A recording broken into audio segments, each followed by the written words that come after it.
Hi, Ashley here with the Ashley Cooper team, and I'm here today with Sean Parsons of Modern Lending, and he's going to share with us the highlights of your three most common loan types that are available to buyers in this market.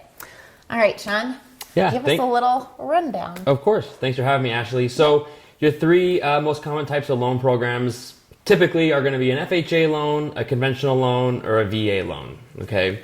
So your FHA loan is kind of dubbed your first-time homebuyer loan because it allows for a lower credit score requirement than a conventional loan, lower down payment requirement. Typically, the minimum down payment on an FHA loan is going to be 3.5%. You can go as low as a 580 credit score on FHA, whereas conventional, you have to go up to like 620 typically, but the higher the better with conventional. Same with FHA, but FHA is going to have typically a better interest rate than conventional. And as of late, they have reduced their mortgage insurance premiums as well. So for a first-time home buyer looking to minimize their down payment as little as 3.5%, the payment's going to be a lot lower than a conventional loan and qualify a lot more buyers that way. Okay.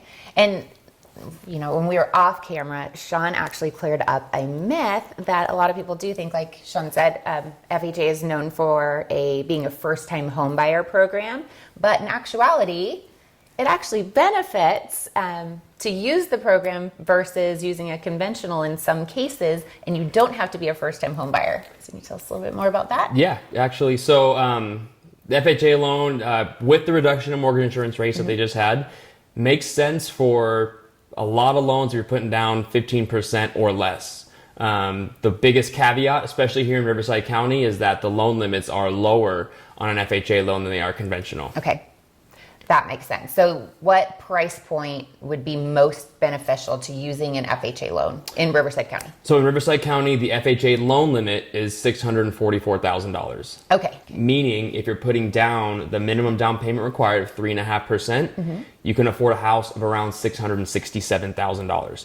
Any amount over that, you got to bring in more than the 3.5% down payment. Okay. Well, gosh, that's really great news, especially if you're looking at a price point that's under 700 in Riverside County. Yeah, 100%. Because even if you're putting down 5% or 10%, going over that 667, you're still going to have a lower payment 9 times out of 10 going FHA than you are going conventional. Gosh, that's really great. Well, I think the only loan that we haven't talked about yet is VA, which, you know, is probably a bit self-explanatory, but tell us about VA. Yeah, so a VA loan is for an eligible veteran or current active duty member who served in the armed services. The biggest benefit of a VA loan is no money down, which is great, and no mortgage insurance as well. Low rates, just like FHA, so it really helps qualify a lot of people who served our country currently or in the past, and gets them a great loan, low payments, and really affordable.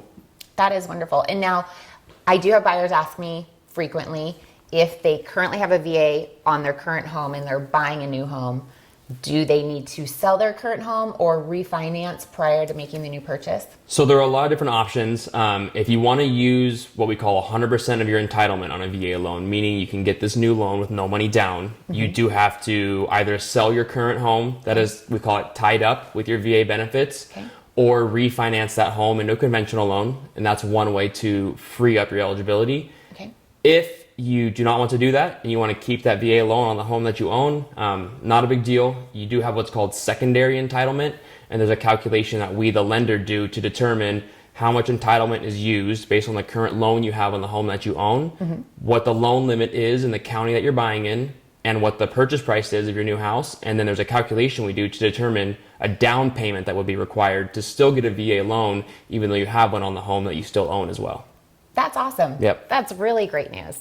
All right. Well, thanks for joining me today, Sean, and telling all of us about the different loan programs and what they offer. And if you guys have any questions about loans, want more information, you can give Sean a call here at Modern Lending. We'll put his information in the comments below. Have a great day. Thanks.